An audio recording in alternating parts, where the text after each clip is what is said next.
está começando mais uma edição do programa Minuto Mamãe e Bebê e eu vou abrir o programa de hoje apresentando para você a Jéssica, bem-vinda ao nosso programa, Mari. E a Cecília Obrigada, também. Mari. Então, meninas, eu queria que vocês falassem um pouquinho, Jéssica, eu queria que tu te apresentasse e falasse para nós o que foi que vocês criaram de tão maravilhoso, que é aquele espaço lindo que vocês têm para receber as crianças e as famílias, é claro. Eu sou a Jéssica, sou fisioterapeuta, trabalho com neuropediatria e a Crescer, ela nasceu de um sonho, né, e de princípios em comum, né? Então, eu e Cecília, a gente teve essa ideia da Crescer numa mesa de café. Olha só. Quando a gente menos espera, surge uma ideia maravilhosa, né? Sim, e aí a gente alinhou tudo e nasceu a Crescer. Então, é um espaço voltado para atendimento de crianças neurológicas. Aí a gente faz todo um trabalho desde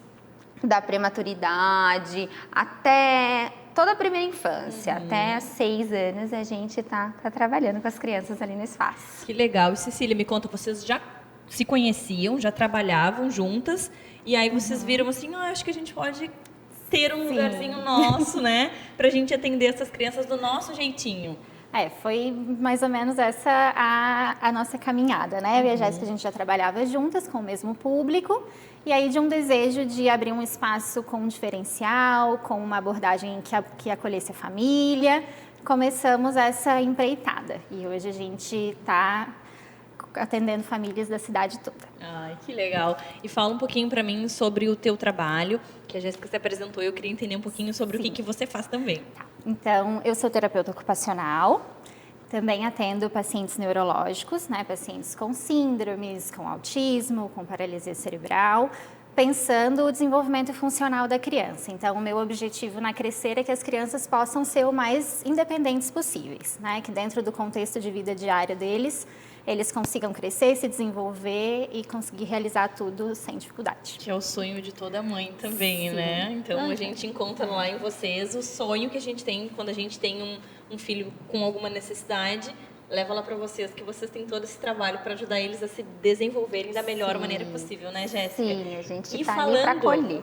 E falando justamente nesse desenvolvimento, eu queria entender se existe um diferencial quando esse acompanhamento acontece cedo.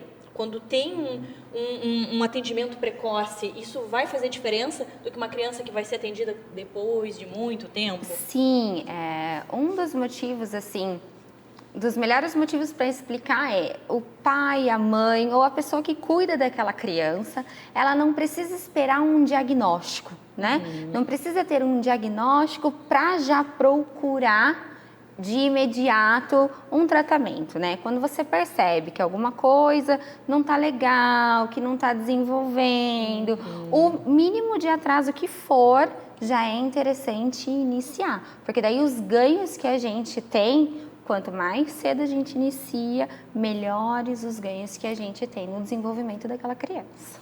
Que legal. E assim, eu acho que às vezes os pais, principalmente a mãe, fica meio que em negação. E aí esse tempo vai passando e piora, mas é claro que a gente tem que falar também que assim, não é porque você está levando a criança com 4 anos que não vai ter um resultado. Sim. Vai ter também, só que quando se leva com 1 aninho, com meses, é muito mais fácil, né? Muito mais rápidos, né? A criança ali até 3, 4 anos, né, tá num período de plasticidade cerebral muito acelerado, né? Então, a gente tem possibilidade de criar novas conexões cerebrais o tempo todo. Então, o potencial de aprendizado é mais alto, né? O processo é mais rápido, mas independente, né? A criança vai ter ganhos, mesmo passando esse período de plasticidade mais acelerada, a gente tem ganhos, né? Não se culpem, né, por não levar o filho num momento mais precoce, né? Se foi aos 4, se foi aos 5, a possibilidade de levar, existem ganhos, a gente tem possibilidade de trabalhar e as coisas vão caminhando. Que bom, é porque é isso, né? Nasce uma mãe, nasce uma culpa, tudo que a gente faz, a gente sabe que é pensando no melhor, mas mesmo assim a gente se culpa, enfim. Queria que tu falasse um pouquinho para nós o que vocês oferecem lá e quem está nos acompanhando, que acredita que vocês possam ajudar, Como é que faz para encontrar vocês? Onde vocês estão situadas? Enfim, as redes sociais também. Sim. Ali na clínica, a gente oferece tratamentos multidisciplinares, né? Então, tem atendimento na parte de fisioterapia, de terapia ocupacional e de fono também. É a novidade da Crescer. Adoro novidades aqui no Minuto Mamãe e Bebê. E dentro dessas áreas, né, a gente também atende na questão... Vou completar um pouquinho então, né? Além dos atendimentos clínicos, né, de reabilitação, a gente também faz todo o acompanhamento do desenvolvimento do bebê. Então, a gente atende o follow-up de bebês prematuros. Então, você teve um bebê prematuro, ele não foi encaminhado para reabilitação, mas você gostaria de fazer um acompanhamento mais especializado do desenvolvimento dele, a gente faz esse acompanhamento com avaliações padronizadas, né? Tanto fisioterapia quanto terapia ocupacional. A gente faz o segmento do desenvolvimento normal também. Então, o pai que tem uma dúvida, quer garantir que está tudo bem, pode procurar a gente também, que a gente dá esse suporte. E a gente faz algumas consultorias também em algumas questões específicas. Às vezes está tendo uma dificuldade na alimentação, em alguma questão em casa. A gente também acolhe essas famílias. Bem completo mesmo, porque o que a gente vem falando sempre aqui é que desse multidisciplinar. Sim. Que não é um ponto separado, são várias coisinhas que juntas que vão trazer o resultado que os pais tanto esperam.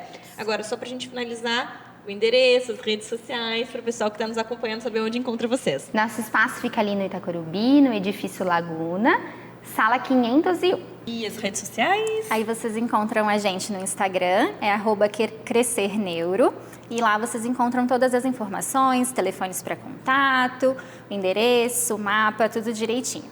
Excelente, meninas. Obrigada, Obrigada, Mari. por estarem aqui conosco. Obrigada, Tenho certeza Mari. que vocês vão trazer muita informação e a gente vai poder ajudar quem está nos acompanhando a entender um pouquinho mais sobre o que vocês fazem e o quanto vocês podem ajudar essas famílias. Obrigada e até o próximo encontro. A gente que Obrigada. agradece, Mari. Obrigada.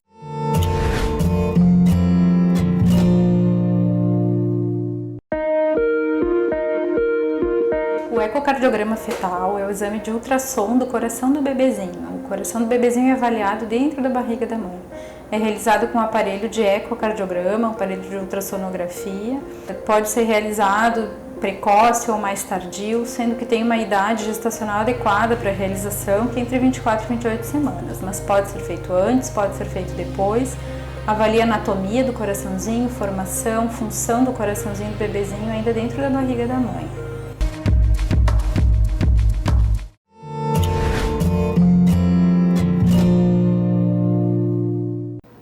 Uma dúvida muito comum entre as mulheres que já fizeram algum tipo de cirurgia na mama é se elas vão conseguir amamentar.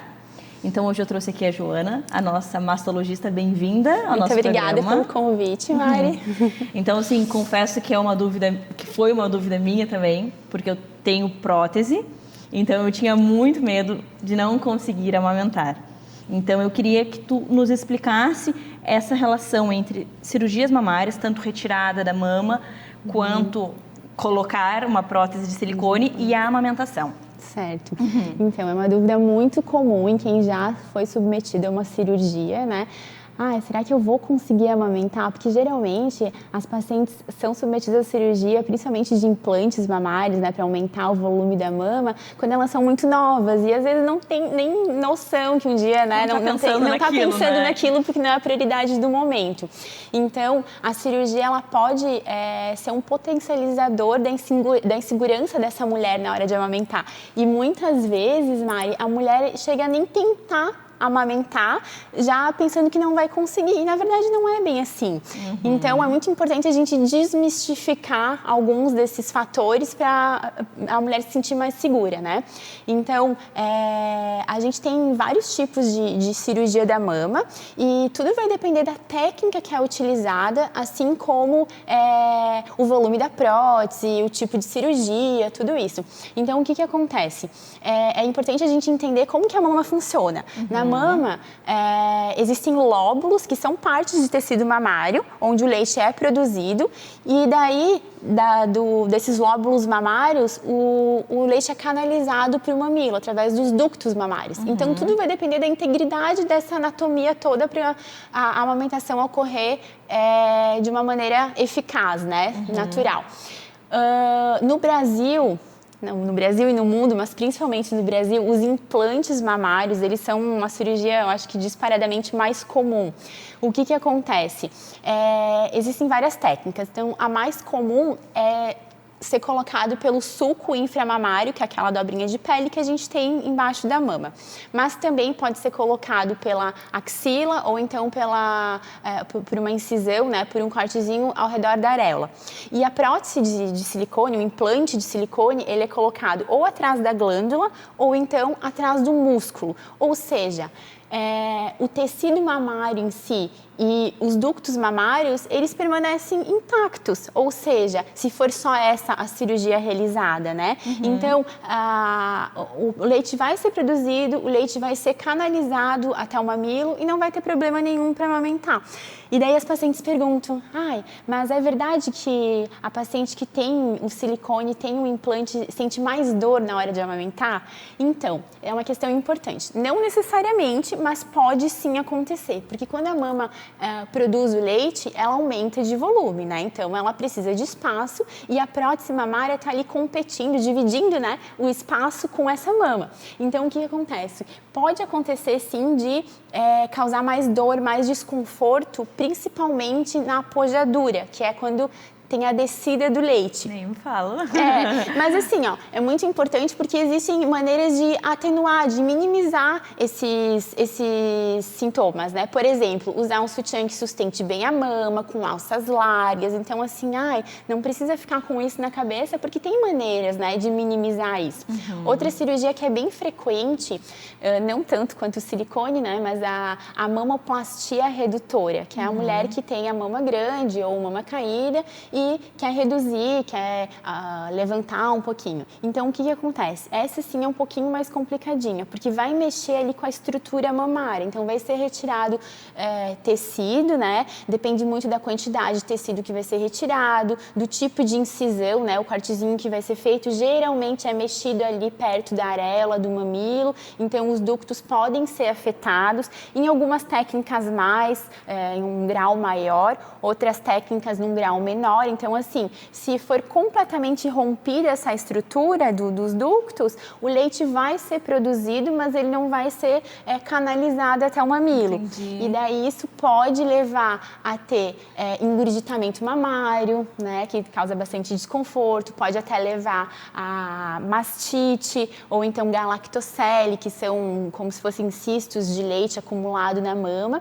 Mas assim, se apenas parte desses ductos forem interrompidos, né, forem seccionados durante a cirurgia, ainda tem os outros para canalizar. Então, não necessariamente a mulher que fez a mamoplastia não vai conseguir amamentar.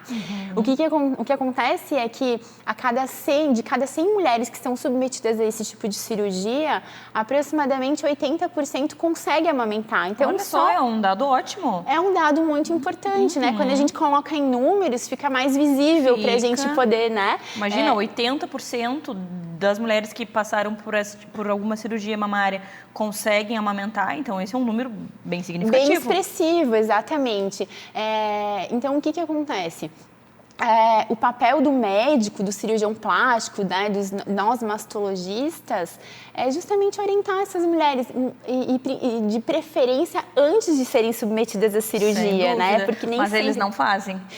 Pois nem todos fazem, mas é um dado importante, porque a paciente tem que refletir, é isso mesmo, talvez eu tenha um pouco de dificuldade, mas é o papel do médico falar assim, não, talvez você tenha dificuldade se a gente usar essa técnica, mas não significa que você não vai conseguir amamentar, né? E também auxiliar lá nas dificuldades, o que pode ser feito depois que você foi submetido a uma cirurgia, né? Quais são os fatores que a gente pode minimizar ou ajudar a aumentar a produção de leite, né? Tem toda aquela questão depois que é bem abordada aqui no programa da pega correta, da posição, tudo isso vai fazer super diferença, né? Mas o fato de a paciente ser apoiada, incentivada a amamentar, isso eu acho que é o maior diferencial, né? Ela precisa se sentir segura e precisa ter o apoio de todo aquele ambiente que ela tá, tanto do esposo, do familiar, né, do médico, do Sem enfermeiro. dúvida. Então, isso faz toda a diferença realmente. E assim, uma mulher que fez algum tipo de cirurgia e aí com todas as dificuldades que qualquer mulher já tem durante a amamentação, aí tu já fica, a culpa é minha, foi porque eu coloquei a prótese, foi porque eu tirei a mama. Então, assim, eu sou a prova disso, realmente. Quando, bem exatamente o que a doutora falou, você sabe o que você está dizendo e eu sou a prova. Na parte, quando da apojadura mesmo, que tinha bastante leite, que estava, né?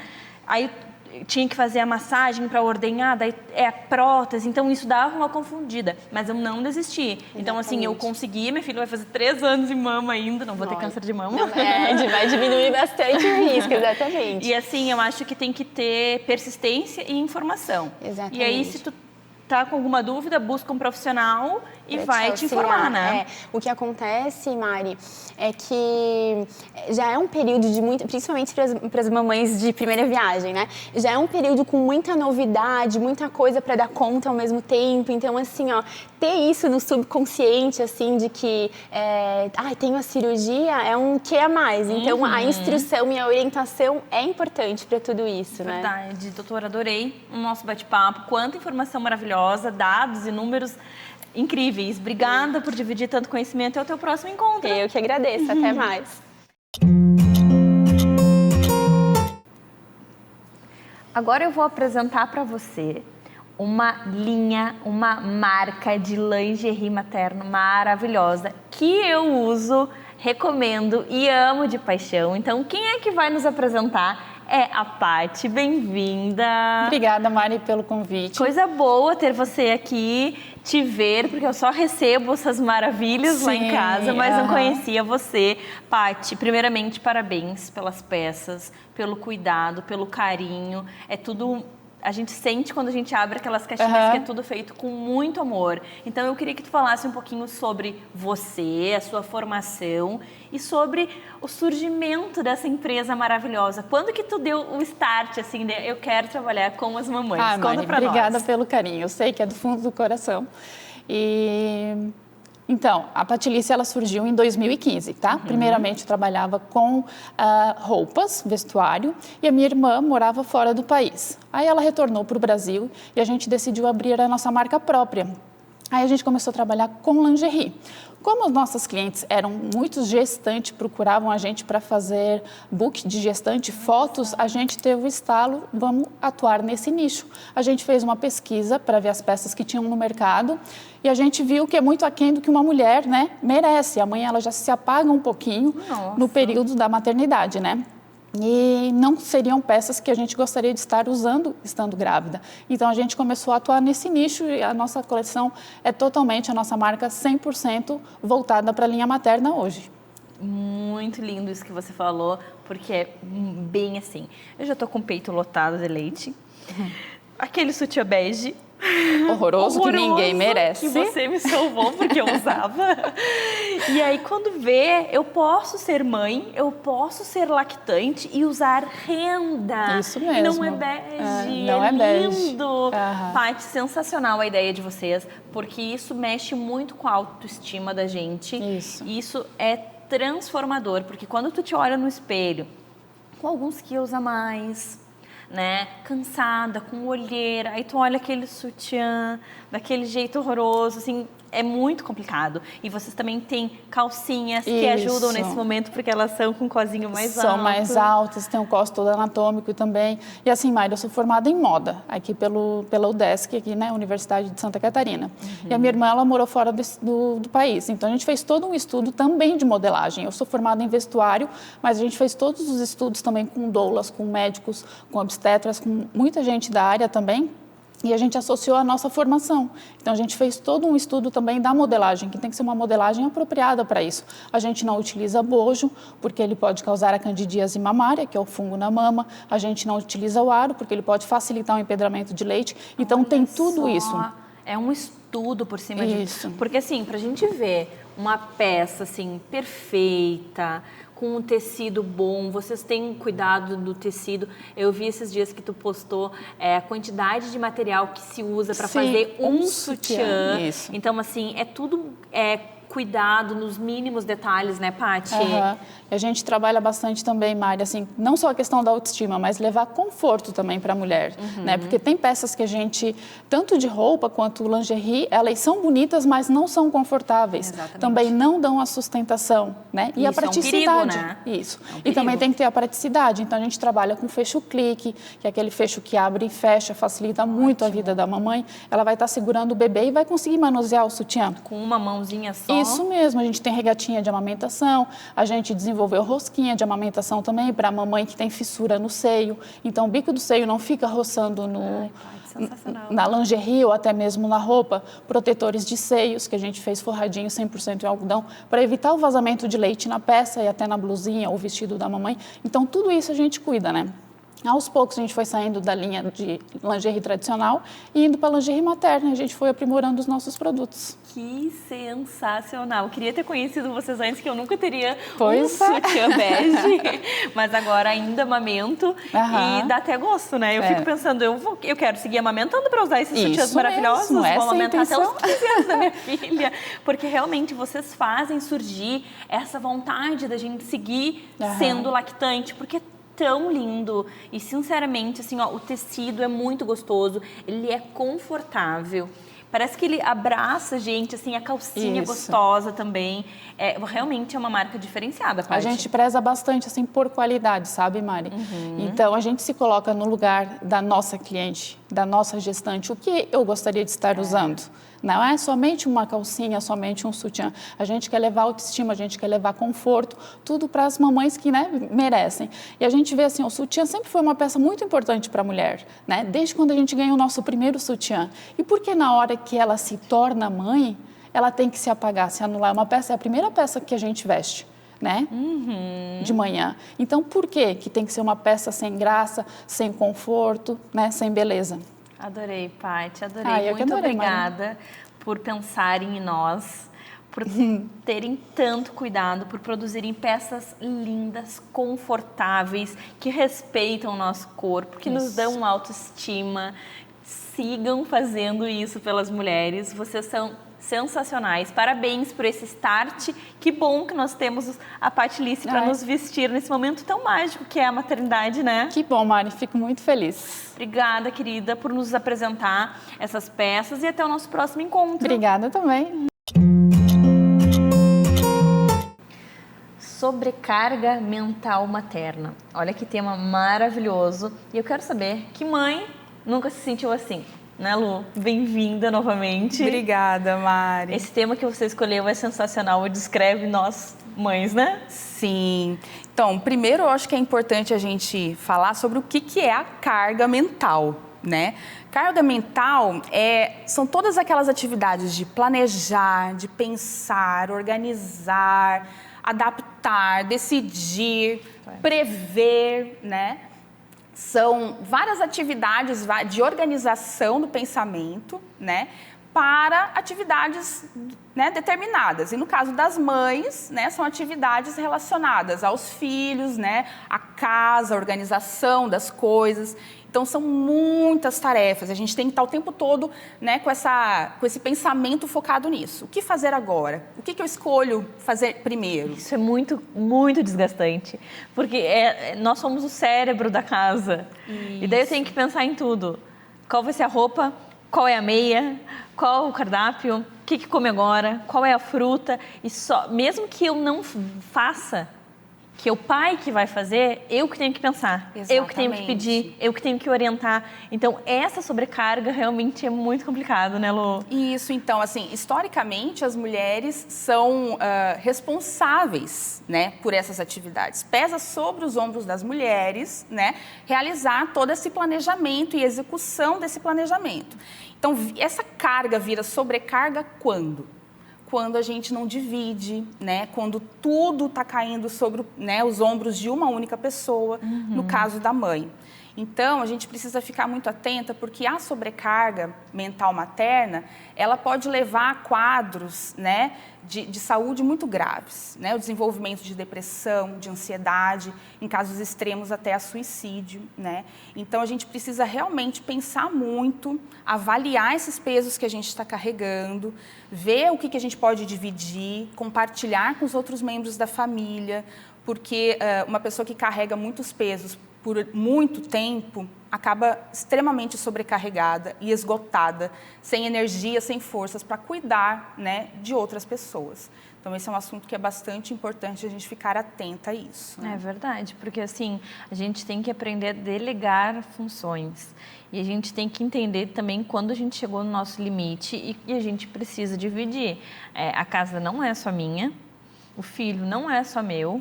E eu preciso de ajuda. E muita gente fala assim, mas e quem cria os filhos sozinha? Mãe solo. E daí tu fica te comparando com outras mulheres e aí quando tu não dá conta, porque, poxa, como é que minha vizinha consegue ir sozinha? E ainda tem 2 filhos. Isso. E aí vem essa comparação e essa culpa.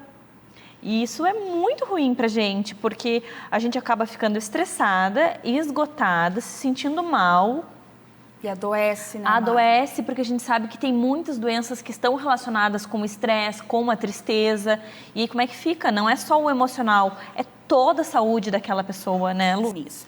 Irritação constante, né? Desânimo, cansaço extremo, né? Isso tudo a gente eventualmente sente, né, ao longo da vida.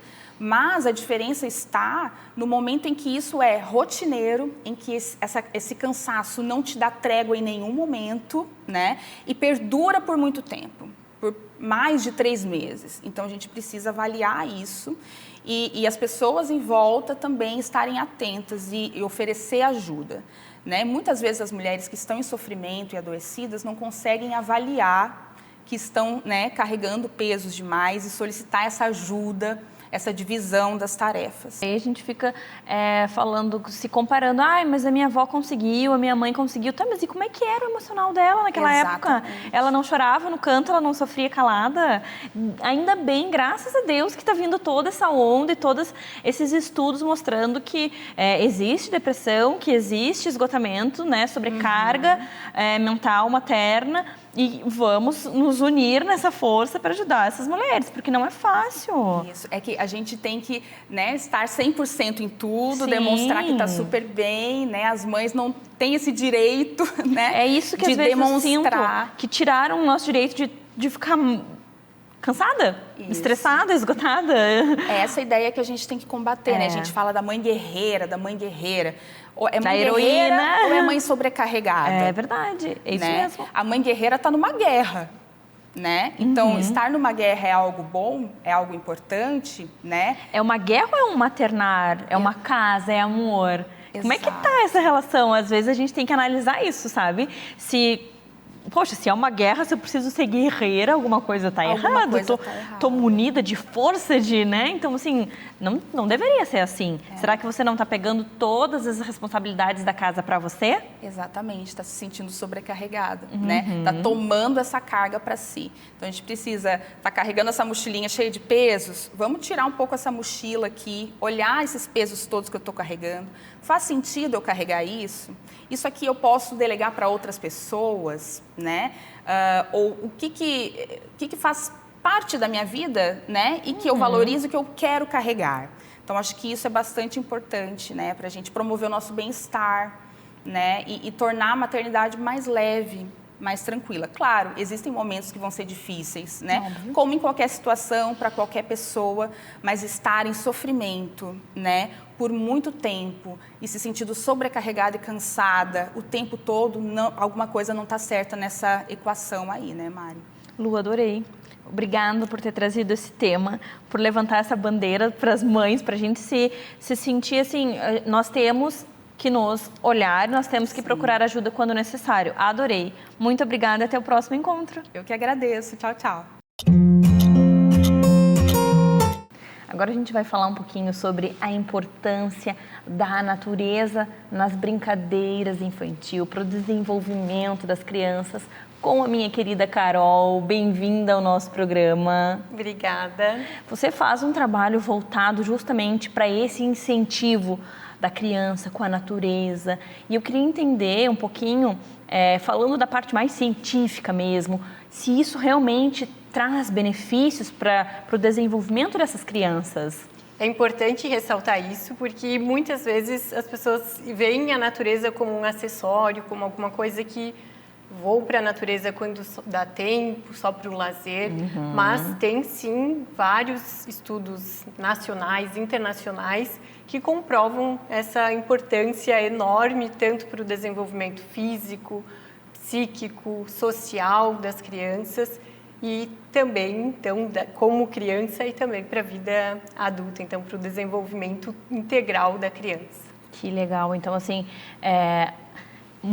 a minha infância, subindo em árvore, brincando na grama, e hoje a gente vê as crianças muito em apartamento com medo de árvore subir. Não, mas eu vou cair, com fobias.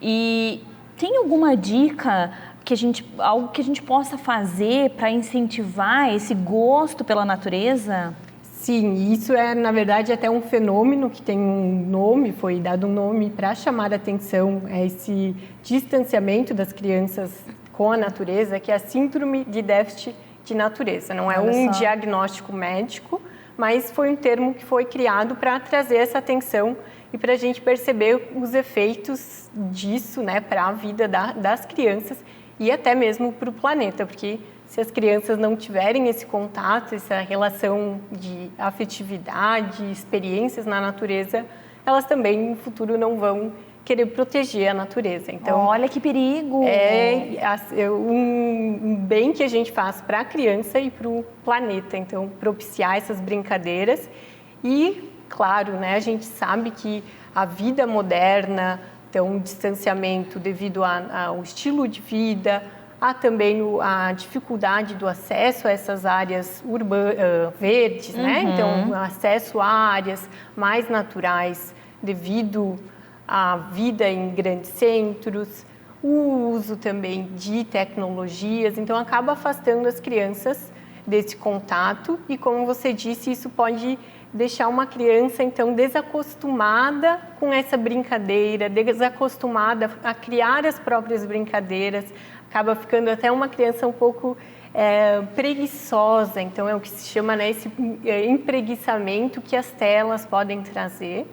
E para a gente resgatar isso, tem inúmeras dicas que a gente pode aplicar dentro de casa, então esse contato, por exemplo, trazer as plantas para dentro de casa, uma hortinha na varanda, fazer experiências com grãos, né? Fazer germinação de sementes. Plantar o feijãozinho. Isso, o famoso, né? Plantar o feijãozinho no algodão, ou também a semente do abacate, que é bem legal de ver, porque é grande, a criança pode acompanhar, ou também dar prioridade e botar na rotina da família esses eventos ao ar livre. Agora, durante a pandemia, buscar um lugar que não tenha muitas pessoas e ir fazer, então, um piquenique ao ar livre, nem que seja numa grama do condomínio, fazer esses momentos da família ao ar livre com natureza, planejar viagens para locais que tenham mais natureza.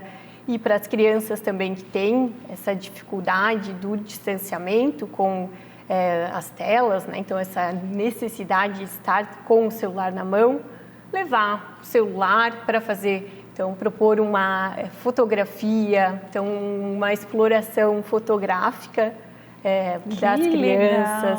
Tem aplicativos que também ajudam na identificação de plantas, de animais, então pode tentar ir por etapas, né, para a criança chegar então um momento que ela vai deixar o celular de lado e vai realmente vivenciar essas experiências ao ar livre. Nossa, fiquei fascinada por essas dicas, porque realmente tem criança, eu sou muito conectada ali com os eletrônicos, então quer saber? Vamos usar isso para chegar nisso.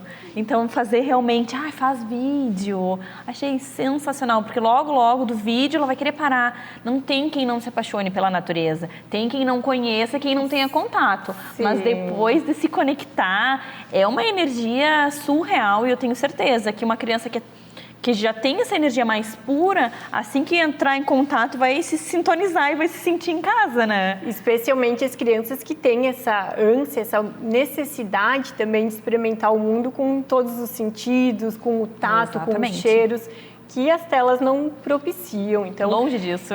Isso, e então a criança ali ela vai poder ser criança, vai poder tocar, vai poder sentir os cheiros e ter inúmeras experiências completas. Dicas valiosíssimas. Carol, muito obrigada. Tenho certeza que você que está nos assistindo vai colocar em prática, fazer uma hortinha, fazer esse tipo de brincadeira.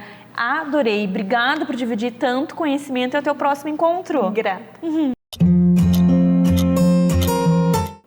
Agora eu quero falar para você sobre um programa sensacional que essas meninas maravilhosas da Bem Leve, a Lívia, a Mari, a Aninha, a Josi, todas elas lançaram, que é o programa 21 Dias Bem Leve. É isso, Lívia? É isso mesmo. Lançaram hoje, inclusive. Estão assim, a mil pelo Brasil. Conta pra mim, Lívia, que programa maravilhoso é esse. Óbvio que eu já tô acompanhando nas redes sociais. Já tô desesperada para fazer parte. Ai, que bom. Então, me conta um pouquinho sobre esse programa. O que tem nele? Qual é o objetivo dele? Como é que vocês resolveram criar essa ideia e agora tá aí, lançada já? Então, nós estamos muito felizes com esse lançamento. É uma novidade na Bem Leve esse tipo de programa. E ele, na verdade, nasceu justamente para ajudar as mulheres a darem um start no processo de mudança. Tem muito autoconhecimento, tem muito conteúdo sobre alimentação saudável, a gente fala sobre exercício físico, tem algumas convidadas especiais, e o principal tá eu e a Mari, junto com a Bem Leve, para mentorar durante 21 dias, com aulas e tudo mais, as mulheres que decidirem realmente dar um start assim, nesse processo de transformação. Tá incrível mesmo. Porque a gente sabe, né, Lívia e Mari, que esse tipo de transformação não é só a alimentação, não é só a atividade física, tem que estar tudo interligado. Isso mesmo. E tem que ser uma transformação que venha de dentro, assim, sabe? Bem isso. Que não aconteceu ainda comigo, mas tenho certeza que os 21 dias eu vou conseguir fazer essa transformação. Isso mesmo. Me conta um pouquinho o que você vai fazer dentro desse programa, o que você oferece, a sua parte, a Mari. Isso. Então, gente, eu sou graduanda em nutrição e coaching Mindful Eating. O que é esse nome bonito, né? Bonito e difícil. É um comer consciente, né? Uma instrutora para te ajudar a perceber as suas emoções, os seus sentimentos que envolvem o comer. Bem isso que tu falou, assim, exercício físico e alimentação é só a pontinha do iceberg. Lá embaixo tem todas as outras coisas que influenciam no comer, né? E na mudança de hábitos total, nessa transformação.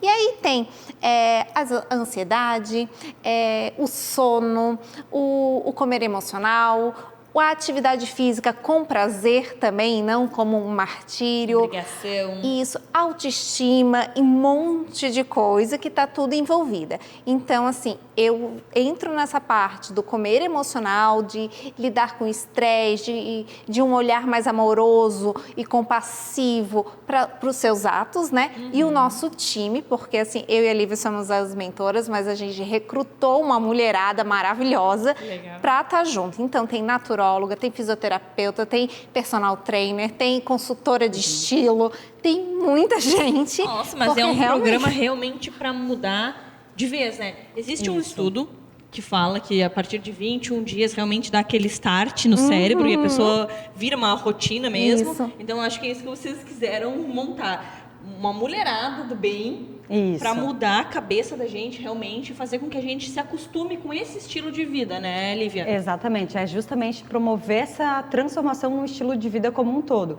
E por isso, realmente a gente buscou essas convidadas que vão abrangendo aí várias áreas e que vão poder trabalhar como um todo, né? Mas principalmente o trabalho da Mari e o meu nesses 21 dias, nós estamos dividindo esses 21 dias. A Mari com todo o processo dela do comer consciente, né, como ela mesma falou ali, entra também toda a minha parte com ferramentas da psicologia positiva, com a construção mesmo de hábitos, criar rotinas saudáveis que façam sentido para aquela pessoa, para incluir tudo aquilo que ela começa a trabalhar, começa a se entender, né, nas emoções, dentro desse processo todo que é essa união do trabalho da Mari com o meu também. Então tá realmente muito, muito legal. Além dessas aulas, 21 aulas gravadas, né, nós teremos, que é dentro da nossa plataforma exclusiva da Bem Leve, a gente vai ter também 4 encontros ao vivo e online para troca de experiência, para gerar conexão do grupo, porque é muito importante também a gente não se sentir sozinho, né? Então, não é só nós duas que já passamos por esse processo e que estamos elaborando esse programa. São mais mulheres que vão estar lá juntas, todas no mesmo barco, querendo o mesmo objetivo, então se ajudando também durante o processo, porque a dificuldade de uma pode ser a dificuldade da outra. Então, é uma caminhada, assim, muito bacana junto. E a parte da Bem Leve, isso que é o diferencial de não é só um programa online, né? Esse programa não é para o Brasil todo, é para a região, porque a pessoa leva para casa comida. Então, assim, a primeira semana ela tem um combo de 7 dias, do café da manhã ao jantar. Nossa, a pessoa não precisa se preocupar com a alimentação mais. Não, ela não se preocupa. Olha, primeira semana, realmente, para ela poder... A gente sabe que tem muita autossabotagem, né? Que é aquela... Vem tudo junto, tu quer tentar fazer, mas aí tu não consegue. Então, para ajudar... Legal, Mari, que vocês já passaram por isso, né, Lívia? Isso. Então, vocês sabem tudo, todos os errinhos, onde que dá certo, onde que não dá errado, para poder oferecer hoje. A gente um... também fez a impressão, que tá linda, de um livro, que é o nosso caderno de exercícios. Aí a pessoa vai receber já impresso, lindo, lindo, lindo. Por quê? Porque a gente se sabota e não imprime as coisas para fazer. Adorei. Sensacional. Mari, só me conta pra gente finalizar como é que faz para adquirir, como é que faz para participar. Nosso link no site e também na bio do Insta, tem lá um linkzinho que vai direto para a nossa plataforma, que tem toda a descrição do programa. E assim, gente, é menos que uma pizza por mês e você vai receber realmente a proposta de transformação. Sensacional, parabéns, obrigado por esse cuidado, por esse carinho. Ver isso que vocês estão fazendo realmente me emociona, porque vocês passaram por isso e vocês querem que outras pessoas se transformem. Isso é incrível, meninas, sucesso. Tenho certeza que muitas mulheres serão transformadas juntas com vocês e mais todas as outras que vão estar nesse super projeto. Isso Obrigada, mesmo. Meninas, até o próximo encontro. Obrigada. Agora nós vamos falar sobre as cadeirinhas do carro, cadeirinhas de transporte. Com ela, a nossa ortopedista pediátrica, a doutora Cíntia, bem-vinda novamente. Oi, Mari, obrigada. Então, doutora, me conta um pouquinho sobre a forma correta de transportar, o que está escrito na lei, o que tem que ser feito, conta tudo para nós. A gente sabe que tem que sair da maternidade já carregando o bebê, então conta tudo para nós, como é que funciona? Então, na verdade, a lei da cadeirinha existe desde 2008, tá? Que foi quando a gente efetivamente começou a transportar as crianças com os DRI, que a gente chama, os dispositivos de retenção infantil. Só que naquela época não era uma lei, era uma resolução do Conselho Nacional de Trânsito Brasileiro. E agora, no ano passado, essa lei passou a vigorar e agora, em 2021, a gente realmente tem que responder a essa lei. Entendi. Então, o que acontece? Existem alguns tipos de dispositivos de retenção. O bebê conforto é o que a gente mais tem, né? É o que a gente mais vê. Inclusive, em 2008, eu e outros ortopedistas do Hospital Infantil, com apoio da Sociedade Brasileira de Ortopedia Regional de Santa Catarina e da Rede Vida no Trânsito, a gente fez uma pesquisa avaliando na Avenida Beira-Mar se as crianças estavam sendo transportadas adequadamente. E realmente o bebê conforto é o que menos tem erro, né? Porque as pessoas realmente estão acostumadas a transportar no bebê conforto.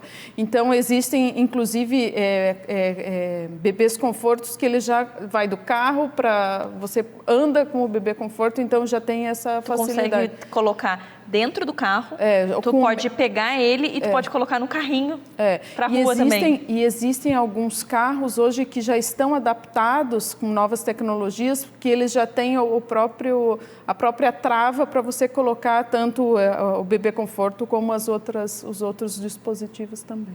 Sensacional. E assim, falando do bebê conforto, até que idade o bebê fica no bebê conforto e aí tem que migrar para cadeirinha? Como é que funciona? São vários carregadores, né? Dependendo, a gente tem a cadeirinha, o bebê conforto, que é o primeiro, depois a cadeirinha e, por último, o assento de elevação.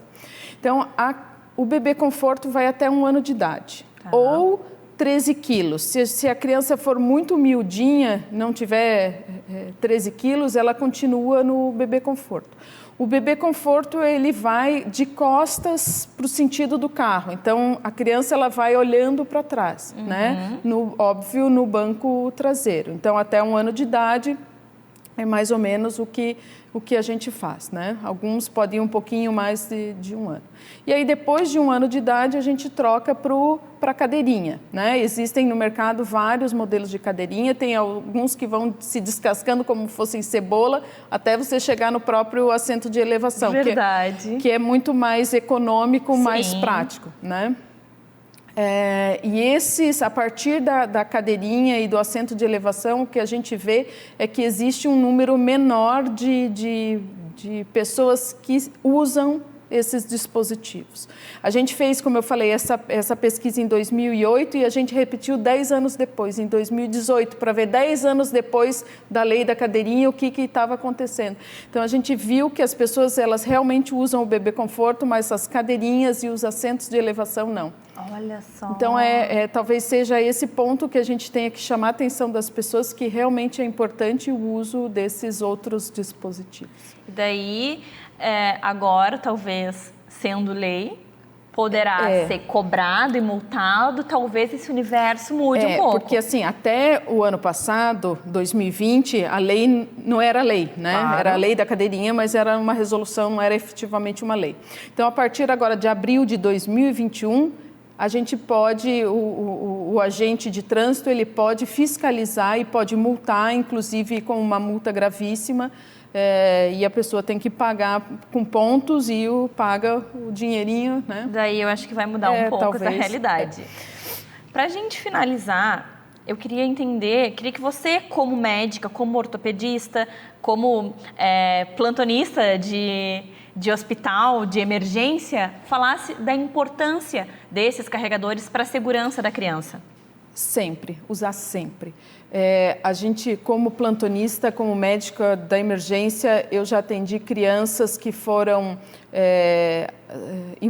que estiveram envolvidas em acidentes gravíssimos e tiveram lesões muito pequenas. E, por outro lado, eu já vi crianças que a mãe estava levando no colo e parou, ou então ela estava no bebê conforto e ela começou a chorar e o carro não parou, ela tirou a criança e, nesse momento, acontece o acidente. Então, a gente já viu lesões muito graves associadas à não utilização ou à utilização incorreta das cadeirinhas. Então, a gente sabe que é uma das causas, os acidentes de trânsito são a principal causa de morte acidental nas crianças. Então, o uso da cadeirinha realmente salva vidas. Nossa, então, com essa frase, a gente encerra essa entrevista, ressaltando a importância de ter a cadeirinha certa, de usar da forma correta, porque pode salvar a vida do seu filho. Doutora, muito obrigada, até o próximo encontro. Obrigada, Mari, até.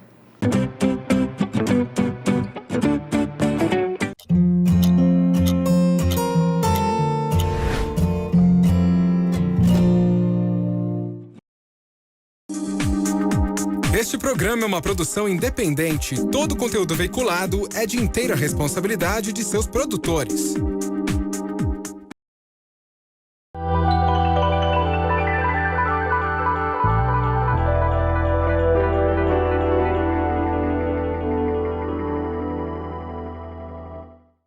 Conversei com nada mais nada menos do que Fernandinho Beatbox, corintiano roxo, falou sobre o Corinthians, falou sobre a Fazenda, também falei com o Isaías, fenômeno, o moleque tá com quase 7 milhões de seguidores no Instagram, muita coisa boa. Roda a vinheta, bebê.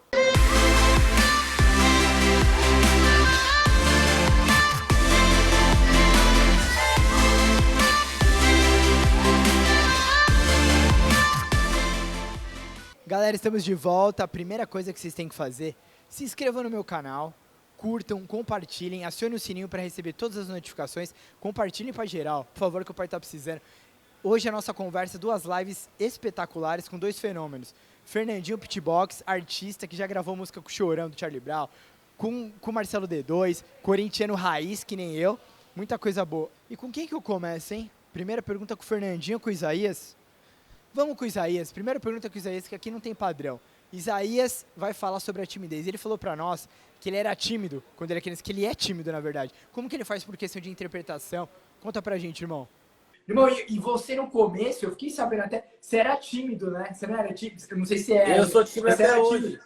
Você tinha meio vergonha pra fazer, né? Como que foi ultrapassar essa barreira da timidez pra fazer os vídeos? Como que foi? Nossa, então, tipo assim, foi anos, questão de anos. Então eu não gravava com minha mãe, não tava aqui, quando minha mãe tava em casa, eu não gravava. Então, tipo assim, eu não fazia com peruca, não fazia nada, fazia eu. Mas mesmo assim, tinha vergonha, né? Ainda mais adolescente, todo tímido, tem vergonha até da folha que faz barulho, né? Aí você vai acostumando, aí você vai mostrando, aí você vai assim, agora tem coisa, por exemplo, quando eu comecei aí eu tratava como trabalho, então, tipo assim, eu não vou esperar minha mãe sair de casa todo dia, então eu vou gravar com ela aqui mesmo. Eu fechava a porta, gravava mais baixo, tipo assim, né? Mas gravava, depois eu fui acostumando, minha mãe foi acostumando, aí eu começava a gritar mesmo. Era 1h da manhã, eu tava gritando. E foi indo. E aí, irmão, você mora com ela ainda? Ou você mora sozinho? Moro com minha mãe, meu pai e minha irmã. Ah, legal. Então eles já estão acostumados, eles já fazem parte do cenário, né? Já. Mas eles não gostam de aparecer muito, não. Nem muito, não. Na verdade, nada, né? Aí eu posso mais eu mesmo. Mas a timidez você perdeu total. Não, total não, porque eu sou um pouco tímido ainda. Acho que vai ser sempre meu. Mas, tipo assim, na hora que eu tô gravando, aí parece que baixa a entidade, eu vou lá e gravo. Galera, agora vamos pro Fernandinho, porque não tem padrão não, vamos mudar. Fernandinho Beatbox, vamos falar, irmão, sobre o Corinthians. Que nem eu, corintiano raiz, Fernandinho é envolvido. É de Itaquera mesmo, raiz. Irmão, fala sobre o Corinthians, como que tá essa situação horrível, teoricamente, que estamos vivendo? Fernandinho explicou. Ô, irmão, é bom ter falado do Corinthians. O que você tá achando desse atual momento do Corinthians, que a gente tá passando até por um momento meio conturbado, né, mano, de time, presidente e tal. O que você tá achando desse ano aí? Como que tá a situação? Rapaz, assim, eu converso com muitos jogadores, né, e muitos falam a mesma coisa, né, que é lance político, né, o próprio nome já diz, político ali dentro do Corinthians ali, cara.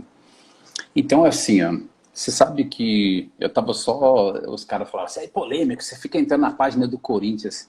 Só que assim, ó, às vezes a gente precisa se colocar no lugar do outro, entendeu? Por mais que os caras ganham milhões hoje, mas eles fizeram por onde? Concorda? Exatamente. Então, tipo assim, ó, quando você fica 2, 3 meses sem receber, a chapa esquenta. A chapa esquenta porque você alcança um padrão de vida que hoje você não quer voltar. Entendeu? Então, assim, eu segurei um pouco a barra, é óbvio, né? Que eu estava até falando com um dirigente lá do Corinthians, ele falou, Fernandinho, você é muita emoção, irmão, você tem que segurar um pouco. E acaba sendo assim, olhando o lado torcedor, acaba falando um pouco mais alto, né? Então, assim, a gente precisa segurar um pouco e se colocar no lugar do outro, né? Enfim, mas eu acredito que vai melhorar, né? Agora com a troca de presidência, agora tudo, assim, eu acho que vai... Eu acho que tem que fazer uma limpa ali dentro, né? Porque eu vi o lance da torcida ali, lance de dinheiro que os caras não esclareceram por onde foi parar valores. Eu falei, mano, esse negócio aí, o bicho tá pegando, entendeu? Mas espero que resolva, né? Como um corintiano, é óbvio, eu não vou apoiar nunca o lance da corrupção, né? A coisa suja, né? Que quem errou vai ter que pagar. Galera, agora, Isaías Silva de novo. Eu perguntei pra ele, tem muita gente que até como ator, pra você fazer algum personagem, você acaba viajando muito. Da onde que vem inspiração? Porque ele faz muitos personagens. Da onde que ele tira todas as inspirações? É com viagem ou é com outra coisa? E ele explicou pra nós. Da onde você tira tanta inspiração? Porque, cara, é muita criatividade que você precisa ter, né? Você tem alguma técnica, alguma coisa que você faz, assiste alguma coisa pra conseguir vir tanta ideia. Eu tava vendo seus vídeos, umas coisas que parecem fáceis, mas eu sei que na hora de produzir é muito difícil. Porque eu fiquei pensando, eu falei, cara, é muito engraçado isso, né? Porque é muito top os vídeos. E são coisas simples, só que ao mesmo tempo não é. Como que você consegue, tipo, produzir tudo Eu acho imaginar, velho? É uma técnica, né? Você vai aperfeiçoando, né? Então, tipo assim, quanto mais você senta... Criatividade é uma coisa que você tem que sentar, pensar e a ideia vai vir. Não tem isso de... eu vou negócio... Tem hora que, por exemplo, eu tô gravando um vídeo, vem a ideia de outro. Porque é sempre assim, vai mudando, né? Então eu escutei uma música, eu escuto uma música assim, porra, isso aqui dá um vídeo. Então é uns gatilhos que dá na cabeça, você vai vindo, eu vou anotando. Então, vê a ideia, já anoto. Fica salvo. Pra não faltar vídeo. Entendeu? Eu tenho muitas ideias aqui. Mas sempre que eu vou gravar um vídeo, sempre vou assim, eu não quero gravar essas ideias. Eu sempre paro, penso e vem um vídeo. Eu quero gravar naquele dia. Eu não quero gravar os que eu tô escrito ali. Eu quero gravar isso. Aí sempre vem. Sempre tem que sentar. Mas no início é difícil, né? Então, tipo, eu não comecei agora. Então tem um... Mas antes, 2 meses atrás, eu postava... Era 6 vídeos por dia. Galera, vamos voltar com o Fernandinho de novo. E o Fernandinho me contou uma história muito top de quando ele tava pra entrar na Fazenda, que ele conversou com a Drica, com a esposa dele, que ele tava meio na dúvida, falou, putz, não vou entrar na Fazenda, né? Ela tava grávida, nascimento do filho, o que ele ia fazer? E ela foi, tipo, uma das maiores incentivadoras dele pra ele entrar na Fazenda, pra ele se jogar nesse projeto, e ele contou tudinho pra nós, acompanha. Mano, como que tá? Eu queria que você falasse um pouco até da sua relação com a sua família, até com o nascimento do seu filho, até nesse momento da Fazenda, se a sua mulher até, tipo, te apoiou pra você entrar na Fazenda, mesmo ela grávida, né? Conta pra gente como foi essa situação. A Drica foi a que mais me apoiou, né?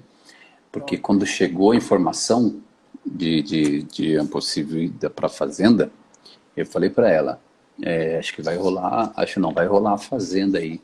Eu fui chamado. Ela parou. Olha, você tá falando sério ou você tá mentindo?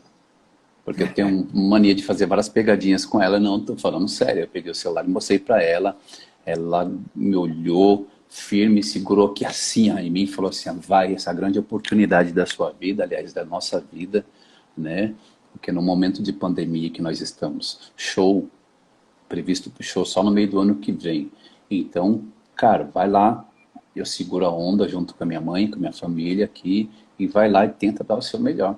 Né? Então, ali, acho que ela foi um fator principal, porque toda decisão que eu tomo hoje na minha vida, eu pergunto para ela, porque assim, eu acredito que a família, ela vence quando juntas elas tomam uma decisão, entendeu?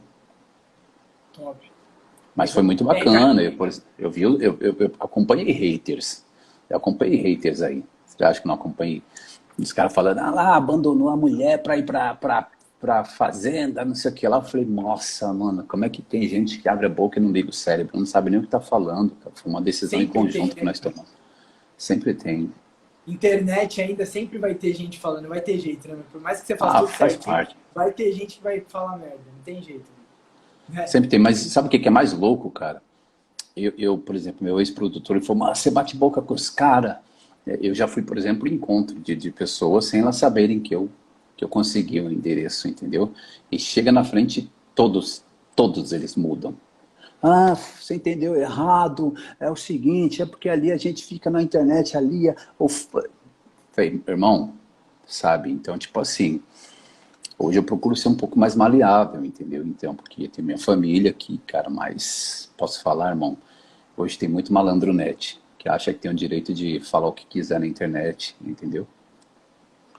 É que, cara, fica fácil, teoricamente, se esconder atrás do celular e do computador, cara. Tipo, fala um monte de merda, fala um monte de coisa, te xinga, e ninguém sabe. Às vezes usa um perfil falso que nem a foto coloca pra saber, né? Eu sei. Assim, né? Isso pra mim esse pra mim é um covarde, uma pessoa que faz isso. Fala, família, vamos que é tudo nosso. Vocês sabem onde que eu tô? Tropical Lanches. Isso mesmo, Tropical. diretamente de Balneário Camboriú, o melhor lanche de Balneário.